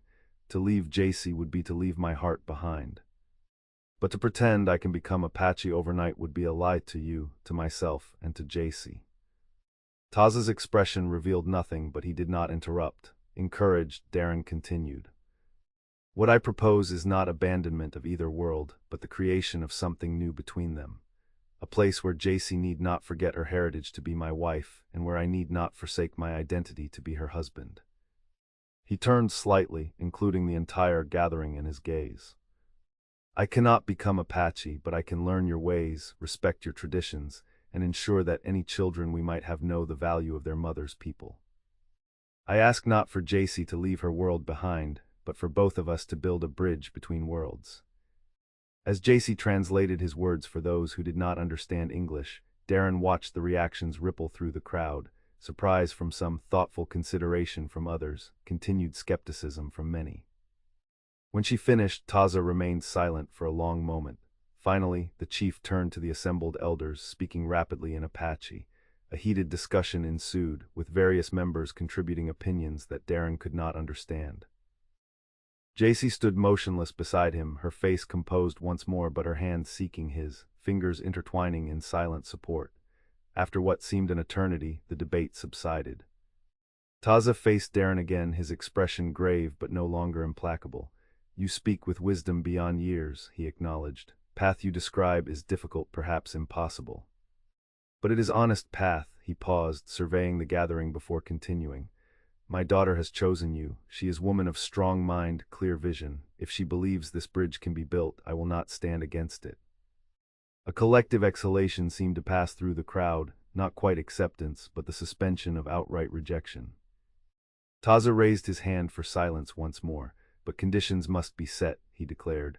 First, marriage must be by both Apache and white man's ceremony. Second, you must promise children will know their mother's people, visit camp, learn our ways. Third, his voice grew more stern, land you choose for home must be close enough that Jacy can reach her family if needed, but far enough from settlements that she will not face daily hatred from whites. These were practical conditions, focused on protecting Jacy and maintaining her connection to her culture. Darren nodded without hesitation. I accept these terms and will honor them fully.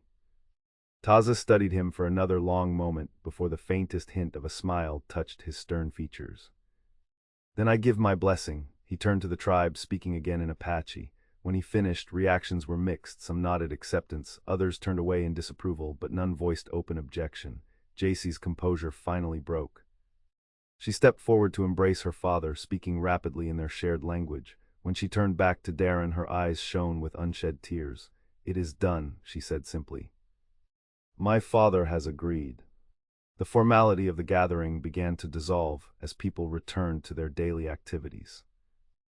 Some approached to offer congratulations or expressions of support, while others deliberately kept their distance, their reservations clear in averted gazes. Bidonko was among the first to approach, clasping Darren's hand in his own weathered grip. Dreams do not lie, he said with satisfaction. River flows on, but you stand together. Nashoba came forward as well, his expression still guarded but no longer hostile. You chose hard path, he said simply. Shows courage. Throughout the day, Jacy remained by Darren's side as they received the mixed reactions of her people. She explained that while her father's blessing was decisive, it would take time for many to accept the idea of their union. Some never would. This is only the beginning, she cautioned as they walked along the stream that evening, enjoying a rare moment of privacy. The most difficult challenges may lie ahead when we must face your people as well. Darren nodded, understanding the truth of her words. Chief Taza's acceptance, hard-won as it was, represented only half of the opposition they would encounter. The prejudices of white society might prove even more intractable. I've been thinking about what your father said, about finding land that's close enough to your people but removed from the worst of white settlements, he said. There's a valley I passed through last spring, about 2 days' ride from here. Good water, enough grazing for a small herd, but off the main trails. It's the kind of place people overlook. Jacy considered this. Is it claimed already? Not formally, Darren replied. It's in a pocket of territory that's not quite reservation land, but not actively being settled either. With my savings, we could file a claim, build a small ranch. A place of our own, she said softly, the idea clearly appealing. Not fully in either world, but making a new one. They spent the remainder of the evening planning their future, practical discussions of what they would need, how they would live, when they might marry. Chief Taza had suggested a traditional Apache ceremony in 1 month's time, followed by a Christian service at the mission near Fort Whipple. This would satisfy both cultural traditions and provide some legal protection for their union in the eyes of territorial authorities. "I should return to Prescott tomorrow," Darren said as their conversation wound down. "Get things in motion, file the land claim, purchase supplies, arrange for the mission service." Jacy nodded, though reluctance showed in her expression. "I will remain here until the wedding. It is our custom for brides to spend time with the women of the family, preparing for the new life ahead." The prospect of separation, even for a month, felt unexpectedly difficult. These few days in the Apache camp had transformed their connection from something tentative and undefined into a solid commitment with clear purpose. The thought of returning alone to a town where many would condemn his choice was daunting. "I'll come back in 2 weeks," Darren promised, "to check on the progress and make sure everything is proceeding as planned." Jacy smiled. "2 weeks then, but remember, you carry my heart with you even when we are apart."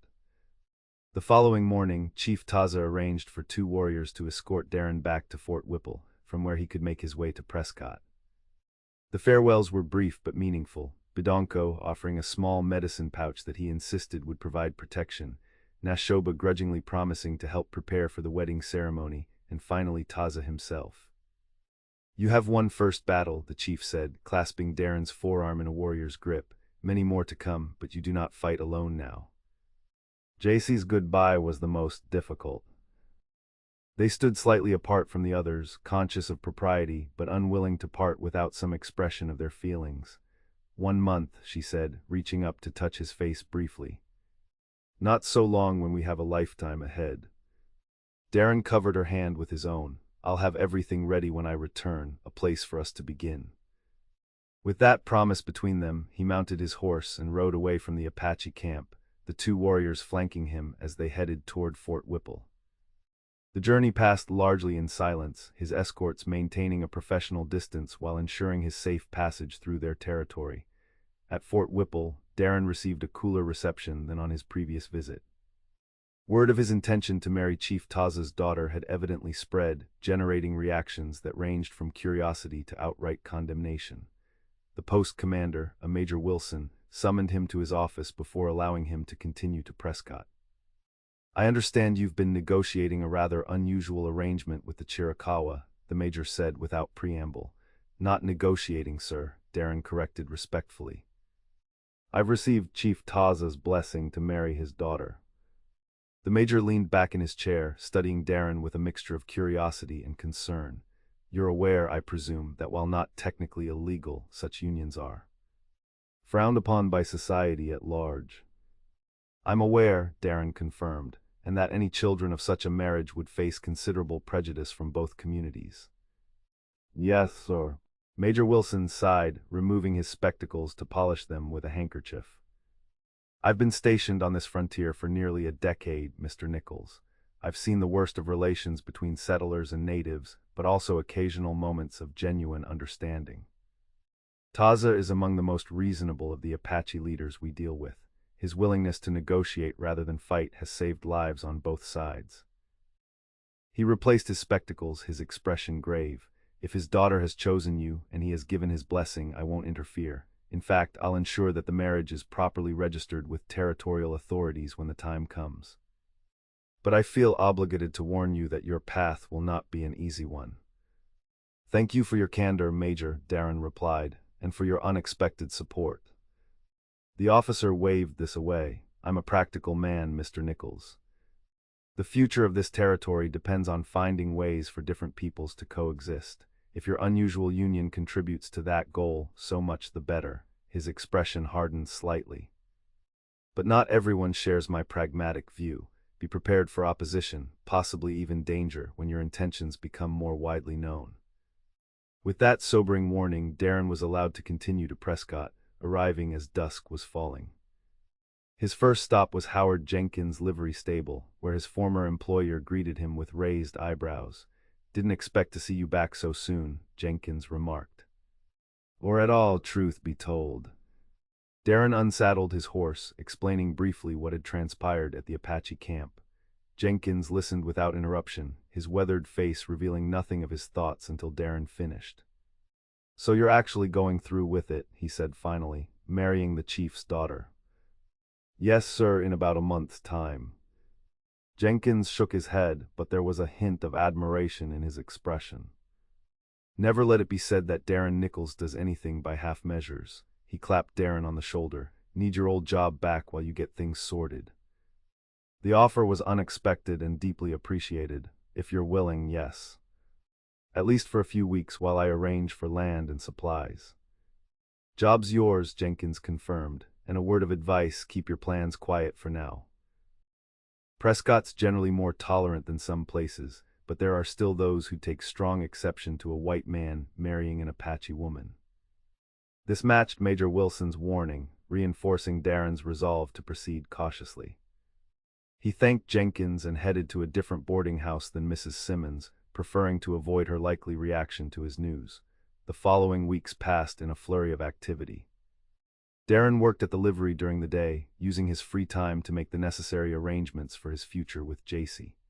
His first priority was securing the land he had described to her, a hidden valley approximately 15 miles from Fort Whipple and 2 days' ride from Taza's territory.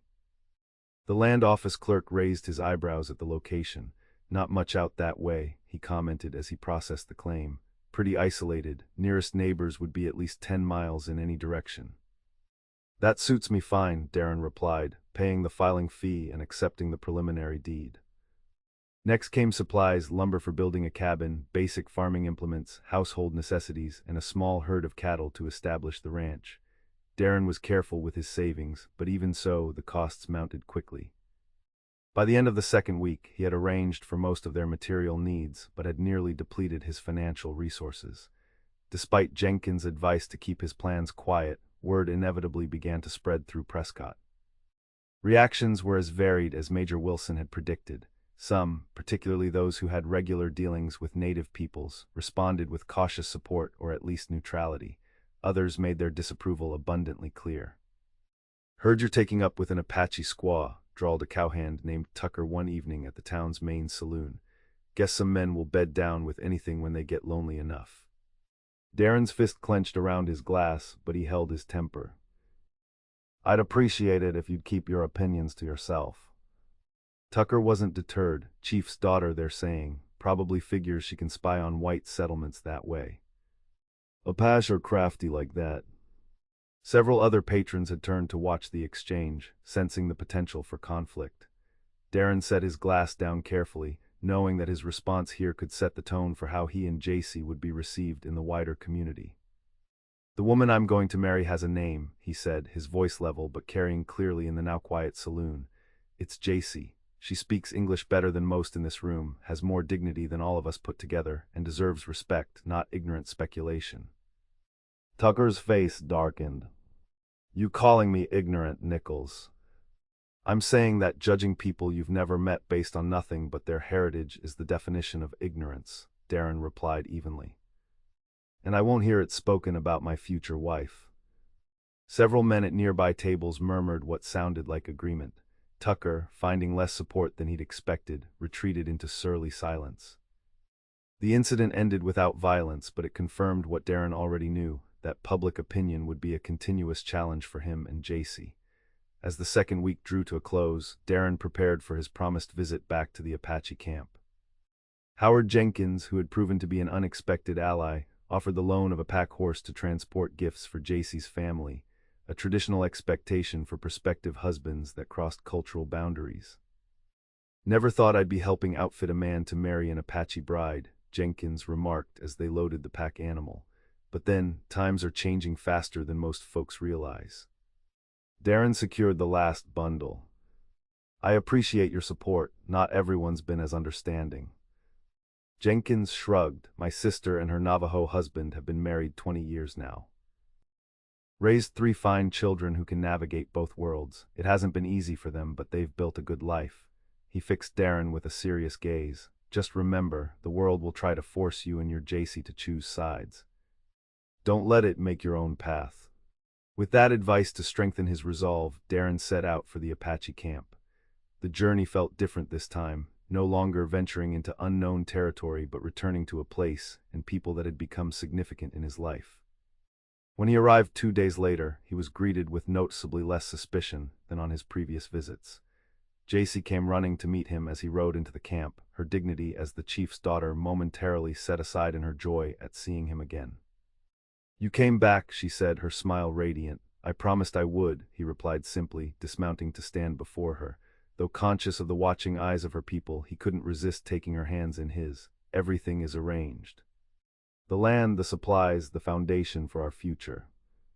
Their reunion was interrupted by Chief Taz's approach. The older man greeted Darren with greater warmth than before, though his dignity remained intact. "You return as promised." "Good sign."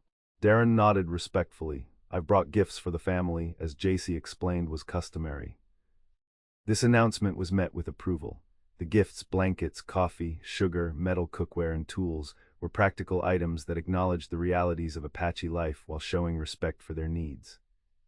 Most significant was a specially commissioned silver bracelet for Jacy, crafted by a Mexican silversmith in Prescott to incorporate both Apache and Western design elements. When he presented it to her that evening, after the family gifts had been distributed, Jacy's eyes widened in appreciation. "It is beautiful," she said, turning the gleaming band to admire the intricate work. "Like our union, two traditions becoming one." "That was the intention," Darren confirmed. "The silversmith thought I was crazy when I described what I wanted, but I think he captured it perfectly." As the bracelet slipped onto her wrist, something shifted subtly in their relationship, a movement from promised to claimed, from intended to actual. Jacy seemed to feel it too, her expression growing more solemn as she met his gaze. "In 2 weeks we will be husband and wife," she said softly. "Are you certain of this path, Darren Nichols? There is still time to turn back if doubt has found you." He shook his head, more certain in this moment than he had been of anything in his life. "No doubts, only impatience for our life to begin." The 2 days of his visit passed quickly, filled with further preparations for the wedding ceremony and discussions of their future. Darren provided a detailed description of the valley where they would make their home, using sticks to draw a rough map in the dirt so Jacy could visualize the layout of the land, the planned location for their cabin, the natural features that would shape their daily lives. "It sounds perfect," she said, studying his crude diagram. "Remote enough for peace, but not so isolated that we cannot reach either your world or mine when necessary." "I've hired men to begin construction on a simple cabin," he told her. "Nothing fancy but solid, a place we can expand as needed." The implication that their family might grow over time hung in the air between them, a future neither had allowed themselves to imagine until recently. Jacy's smile held both shyness and anticipation. "I have been speaking with the women about what to expect," she admitted. "As a wife, as a partner, my mother died when I was young, so there is much I did not learn directly." Darren felt a surge of tenderness at this glimpse of vulnerability from a woman who typically showed such strength and certainty. "We'll learn together," he promised. "Neither of us has done this before." On the morning of his departure, they stood slightly apart from the main camp, reluctant to part but aware of the necessity. In just 2 weeks, he would return with a wagon to transport Jacy and her belongings first to the mission for their Christian ceremony, then to their new home. "Everything is happening so quickly," she marveled. "When you saved me from the wolves, I never imagined where that moment would lead." "You're mine now," Darren quoted her words from that first meeting, smiling at the memory. "You seemed pretty certain even then." Jacy laughed softly. "I was declaring the life debt as tradition required. I had no idea my heart would follow where duty led." Her expression grew more serious. "But now I understand it was always meant to be this way, that all paths were leading to this joining." The certainty in her voice resonated with Darren's own growing belief that their meeting had been more than chance, that perhaps, as Bedonko insisted, larger forces had drawn them together for purposes that extended beyond their personal happiness. 2 weeks, he said, touching her cheek gently, "and then forever." With that promise between them, he mounted his horse and began the journey back to Prescott, his mind already racing ahead to the final preparations needed before he could claim Jacy as his wife.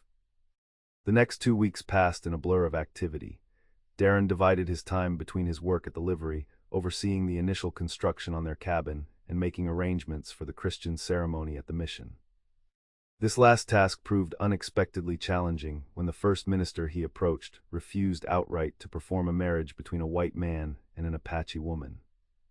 "It's unnatural," the man declared, his expression a mixture of outrage and pity. "God intended the races to remain separate. I cannot in good conscience bless such a union." Fortunately, the elderly priest at the small Catholic mission near Fort Whipple took a different view. Father Ignacio, who had spent decades working with various tribes throughout the territory, listened to Darren's request with thoughtful attention. "Love knows no boundaries of race or station," the priest said when Darren had finished explaining the situation. "If you and this young woman wish to make a sacred commitment before God, who am I to stand in your way?" With the religious ceremony secured, Darren focused on preparing their home. The cabin was taking shape, a simple but sturdy two-room structure with a stone fireplace and proper wooden floor. It was modest by any standard, but compared to the temporary shelters that had marked most of his adult life, it represented a permanence that both excited and terrified him. As the wedding day approached, Darren became aware of increased attention from the townspeople of Prescott. Some were merely curious, others openly disapproving, and a few, mostly those who had regular dealings with native peoples, cautiously supportive. Howard Jenkins remained his staunchest ally, offering practical advice and occasionally running interference with the more hostile elements in town. "Got the wagon ready for you," Jenkins said the day before Darren was to leave for the Apache camp. "Loaded it with those household items you purchased. Added a few things myself, wedding present, you might say." Darren was touched by the older man's generosity. "I don't know how to thank you for everything you've done." Jenkins waved this away. "Just build a good life with that girl of yours, prove the naysayers wrong." He hesitated, then added, "and maybe name a son after me someday. Howard's a fine name for a boy who will bridge two worlds." The suggestion brought home the reality of what lay ahead, not just a wedding, but a lifetime, potentially a family. It was overwhelming in the best possible way. The journey to the Apache camp the following day was filled with anticipation. The wagon moved more slowly than Darren would have liked, laden as it was with supplies and furniture for their new home. By the time he arrived, the camp was already preparing for the wedding ceremony scheduled for the following day. Jacy greeted him with dignified joy, the expectations of her role as bride apparent in her more formal manner. "Everything is ready," she told him. "The women have been preparing for days. Grandmother has made special medicine for blessing our union." That evening they were kept carefully separate, Darren housed once again with Bedonko, while Jacy remained with the women of her family.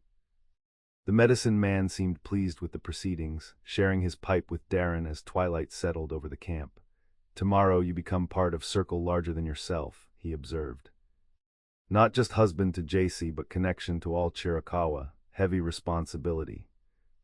Darren nodded, understanding the truth of this. "I'll do my best to honor that connection." Bedonko studied him through a veil of pipe smoke. "You have good heart, strong spirit, will need both for path ahead." He tapped his chest significantly. "Trust what is here when difficulties come, not what others say, not what fear whispers in dark nights. What heart knows to be true."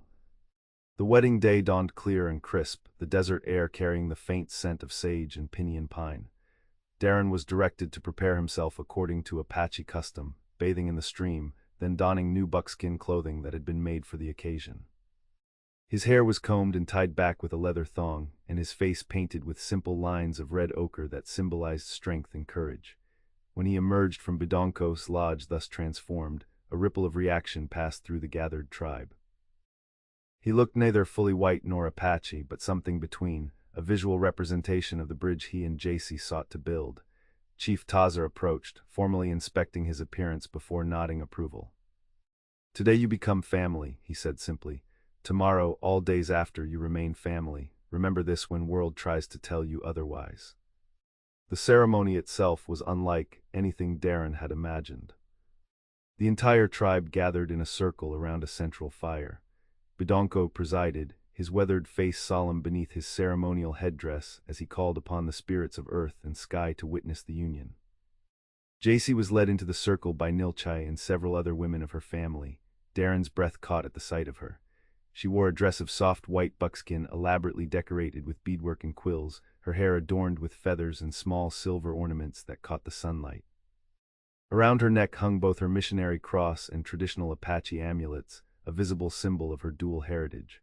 They stood facing each other across the sacred fire as Bedonko spoke in Apache, his voice rising and falling in rhythmic cadence. Though Darren couldn't understand the words, their meaning was clear in the reverent attention of the gathered tribe. This was not merely a joining of two individuals, but an acknowledgement of a new kind of bond between peoples. When Bedonko finished speaking, Nilchai stepped forward with a special blanket, white with black geometric patterns that Darren later learned symbolized unity and strength. She wrapped it around both their shoulders, binding them together as Bedonko continued his invocation. Jacy whispered translations at key moments. "He asks the Creator to bless our union with strength to withstand all storms," she murmured. "To grant us children who will carry forward the best of both bloodlines, to help us remember always that love is stronger than the barriers men create between themselves." The ceremony culminated with an exchange of gifts, simple tokens that represented their commitment. Darren presented Jacy with a gold ring he had purchased in Prescott, a Western tradition she had expressed interest in adopting. In return, she gave him a beaded headband that marked him as family to the Chiricahua. "With this, all will know you are no longer stranger but relative," she explained as she tied it around his forehead. "Protected by our kinship, bound by our ways." After the ceremony came feasting and celebration. The tribe had prepared a wedding feast that featured both traditional Apache foods and items acquired through trade with white settlements, a culinary representation of the cultural bridge the couple embodied. Music, dancing, and storytelling continued well into the night, with Darren and Jacy at the center of the festivities, wrapped still in their ceremonial blanket. "Tomorrow we leave for the mission," Jacy said quietly during a brief moment alone. "For the white man's ceremony, are you nervous about how your people will receive me?" The question revealed an uncertainty Darren rarely glimpsed in her. "Some will welcome you, some won't," he answered honestly. "But what matters is that we face whatever comes together." He tightened his arm around her shoulders. "Besides, after today, I think of us as having our own people, not just yours or mine, but something new we're creating together." Her smile in response held all the certainty he needed that they were on the right path, however difficult it might prove. The following morning brought fond farewells as Darren and Jacy prepared to depart for the mission. Chief Taza embraced his daughter with uncharacteristic emotion, then clasped Darren's forearm in the warrior's grip that had become their customary greeting. "You are son now," he said simply. "Return when you can, bring Jacy to visit her family. Remember always you have place here." Nilchai approached with a medicine bundle, herbs, and small objects wrapped in soft leather. "For protection," she told Jacy in Apache, which she translated for Darren, "hang above your door in new home. Keep bad spirits away." Even Nashoba, who had maintained a certain reserve throughout, came to bid them farewell. "You make good husband," he told Darren in his improving English. "Or answer to me," the threat was delivered with what might almost have been a smile. As the wagon pulled away from the camp, Jacy seated beside Darren with her few possessions stored in back, he was struck by the magnitude of the step they were taking. Yesterday's ceremony had united them in the eyes of her people. Today's would do the same for his. But the true test would come in the days and years ahead, as they carved out a life between worlds. The mission ceremony was a stark contrast to the Apache wedding, brief, formal, conducted in Latin and English within the cool adobe walls of the small church. Father Ignacio treated Jacy with gentle respect, taking time before the service to explain the Catholic rituals and their significance. Major Wilson from Fort Whipple attended as an official witness, along with Howard Jenkins and, surprisingly, Bedonko, who had ridden ahead to represent the Apache family. "Never thought I'd see the day an Apache medicine man sat in a Catholic church for a wedding," Jenkins muttered as they gathered afterward for a simple meal provided by the mission. "Bedonko says all paths to the Creator are worthy of respect," Jacy explained, though he believes his is most direct. This was delivered with a hint of humor that delighted Darren, who was discovering new facets of his wife's personality with each passing day. That night they camped beside a small stream halfway between the mission and their new homestead. For the first time since their meeting, they were truly alone, without the watchful eyes of either culture observing their interactions. As darkness fell and the campfire burned low, Jacy approached Darren with a mixture of shyness and determination that he found utterly endearing. "We are husband and wife now," she said softly. "By the laws of both our peoples." Darren drew her gently into his arms, still somewhat awed by the reality of their union. "Yes, we are." What followed was a night of discovery, of tenderness and passion that transcended cultural differences. In each other's arms, they were simply a man and a woman deeply in love, building the most intimate bridge of all between their separate worlds. The morning found them changed, not just legally joined, but truly united in body and spirit. As they continued their journey toward their new home, Jacy's hand rested comfortably in Darren's, their shared silence filled with contentment and anticipation.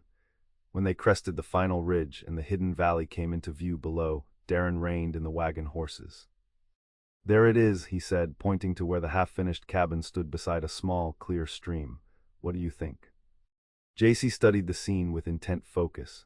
The broad meadow surrounded by pine-covered slopes, the stream winding through the center, the distant line of mountains providing a dramatic backdrop. After a moment, her face broke into a radiant smile. "It is perfect," she declared. "Not too different from the summer camps of my childhood, yet with the permanence your people value." She squeezed his hand. "A true bridge between worlds." As they descended into the valley that would become their home, Darren felt a sense of rightness settle deep in his bones. The solitary drifter who had once believed connection meant only vulnerability had found instead that it could be a source of immeasurable strength. The path ahead would undoubtedly hold challenges, prejudice from both sides, practical difficulties of frontier life, the complexities of navigating two cultural traditions, but facing those challenges together seemed not just possible but right. "You're mine now," Jacy had said after he saved her from the wolves. Little had either of them known then how completely that simple declaration would transform both their lives, creating not just a marriage but a new kind of future in the ever-evolving story of the American West. 10 years later, Darren stood on the porch of what had become a substantial ranch house, watching as 3 children played in the yard before him. Howard, the eldest at 8, had his father's blue eyes and his mother's straight black hair and quick intelligence. 6-year-old Sarah, named for Darren's mother, was a graceful sprite who moved between English and Apache with fluid ease. And little Thomas, just 4, toddled after his siblings with the determination that marked all his endeavors. The Double Circle Ranch, as they had named it for the overlapping cultures it represented, had prospered beyond their early expectations. Starting with just a few head of cattle and a garden plot, they had expanded to a respectable herd, productive fields, and a reputation for fair dealing with both white settlers and native traders. It hadn't been easy. The first years especially had brought challenges that tested their commitment daily. Some white ranchers refused to do business with the Apache sympathizer. Traders occasionally tried to cheat Jacy when she was alone, assuming her heritage made her ignorant of fair prices. Even Chief Taza's band had included members who viewed their marriage with continuing skepticism. But over time, persistence and integrity had worn down the most obvious barriers. Howard Jenkins had become a frequent visitor and staunch supporter, eventually bringing even skeptical Prescott businessmen to recognize the quality of the Double Circle's cattle and crops. Major Wilson at Fort Whipple had directed military contracts their way, providing stable income during difficult seasons. And Chief Taza had proudly introduced his grandchildren to the tribe during regular visits, ensuring they understood and valued their Apache heritage. "Papa, look what I found," Howard called, running toward the porch with something clutched in his hand. He opened his palm to reveal a perfectly formed arrowhead. "Grandmother Nilchai says this is very old, from the ancient ones." Darren examined the artifact with appropriate solemnity. "It's a fine specimen, son. Where did you find it?" "By the big cottonwood where the stream bends," Howard replied. "Grandmother says it's a sign the spirits approve of our family living here, since they left their tools for us to find." The boy's easy reference to Apache spiritual beliefs alongside his practical frontier knowledge epitomized everything Darren and Jacy had hoped to cultivate in their children: respect for both heritages. Comfort in moving between worlds, a unique identity that drew strength from diversity rather than being diminished by it. The screen door opened behind him as Jacy emerged from the house, wiping her hands on her apron. At 31, she was more beautiful than ever, motherhood and ranch life having added a softness to her strong features without diminishing her inherent dignity. "Father's riders have been spotted coming up the valley," she announced, "at least 6 men with him." Darren nodded, unsurprised by the news. Chief Taza visited regularly, often bringing tribal members who initially remained suspicious of the mixed marriage but gradually came to accept, if not fully embrace, the reality of their union. "I'll prepare the guest house," he said. Such visits typically lasted several days, with elaborate meals, storytelling sessions, and intense discussions of the changing political landscape of the territory. As they moved about their home, preparing for their guests, Darren was struck anew by how seamlessly they had blended their cultural traditions over the years. The ranch house itself told the story, built in the solid Western style Darren had grown up with, but incorporating elements of Apache design in its orientation, the placement of windows to catch prevailing breezes, the central courtyard that recalled the communal spaces of Jacy's childhood camp. Inside, Navajo rugs covered plank floors, Apache baskets shared shelves with leather-bound books, and the children's toys included both store-bought dolls and traditional figures crafted by Nilchai. When Chief Taza and his party arrived an hour later, the usual formalities of greeting gave way quickly to the comfortable familiarity of family. The chief, now in his 60s with streaks of silver dominating his once black hair, dismounted with the grace that had always characterized his movements. "Grandfather," the children cried in unison, running to meet him. Taza gathered them close, his stern features softening as they chattered excitedly about their discoveries and activities since his last visit. "They grow too fast," he commented to Darren and Jacy. "Soon Howard will be ready for man's teachings." Jacy nodded, pride mingling with a mother's inevitable concern at her firstborn's approach to young manhood. "We have been discussing whether he should spend next summer with your camp, father, to learn the skills and stories a Chiricahua boy should know." Taza's eyes brightened with approval. He would be welcome. His cousins would teach him much. This easy discussion of their eldest child dividing his time between cultures would have seemed impossible when Darren and Jacy first married. The fact that it now felt natural, even necessary, was testament to how far they had come in building their bridge between worlds. That evening, after the children were asleep and the visitors settled in the guest house, Darren and Jacy sat alone on their porch, watching the stars emerge in the clear desert sky. Her head rested comfortably on his shoulder, his arm around her waist in the easy intimacy of long partnership.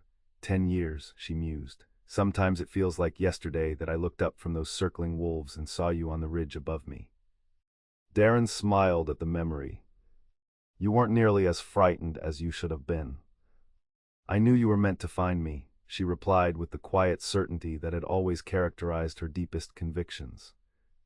"Just as I knew when I said, 'You're mine now,' that it was more than the traditional words of life debt, it was recognition." He tightened his arm around her, still amazed after all these years by the woman who had transformed his life so completely. "I never imagined this," he admitted. "A home, a family, a place that's truly ours. When we met, I didn't believe such things were possible for me."